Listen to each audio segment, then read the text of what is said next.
JMC आज 8 February 2021 तदनुसार 26 माघ 2077 सोमबार।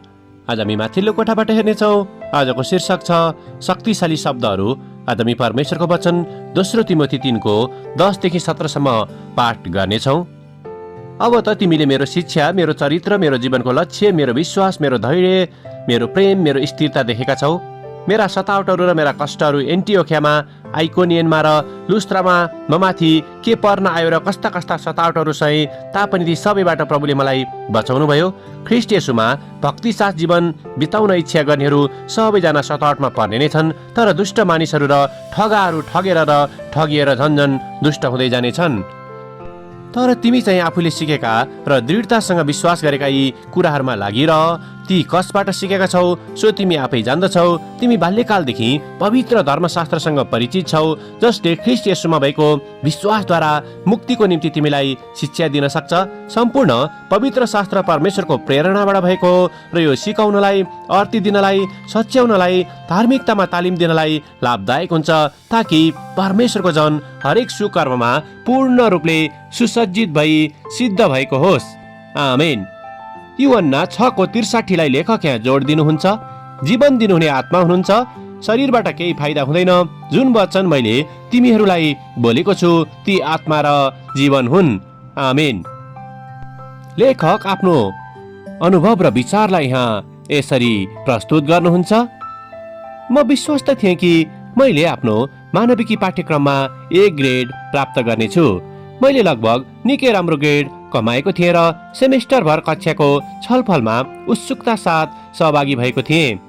अब यो मेरो परिश्रमको लाभहरू कटनी गर्ने समय थियो, तर त्यसको सट्टा मैले आघात र आश्चर्यको कटनी गरेँ जब मेरा प्रशिक्षकले मेरो अन्तिम ग्रेड C देखाए। मैले मेरो शिक्षकलाई स्पष्टीकरणको निम्ति सोधेर उहाँले ठुलो स्वरमा सिलेबस पढ्न थाल्नुभयो, जुन उहाँले कक्षाको पहिलो दिन दिनुभएको थियो।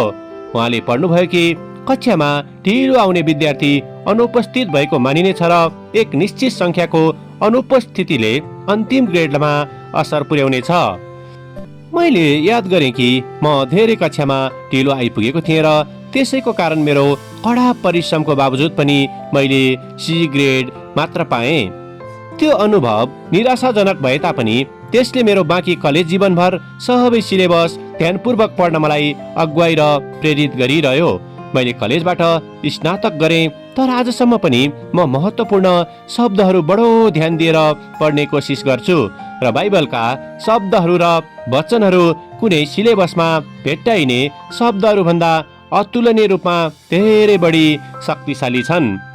बाइबलमा हाम्रो निम्ति पढ्न, विश्वास गर्न र लागू गर्न परमेश्वरको सन्देशहरू रहेका छन्, जसले नचुकिकन हाम्रो जीवनको निम्ति सकारात्मक निर्देशन प्रदान गर्नेछन्। आमेन। आजको विचार, परमेश्वरको वचनले मेरो जीवनलाई निर्देशन प्रदान गर्दछ। प्रार्थना। प्यारो परमेश्वर, तपाईको वचनले पवित्र आत्माको शक्तिद्वारा हाम्रो मन हरेक दिन नयाँ तुल्याउनुहोस्, ताकि हामी योग्यको जीवन जिउन सकौं। येशूको नाउँमा आमेन। आजको लेखक आरोन करुसो, अमेरिका।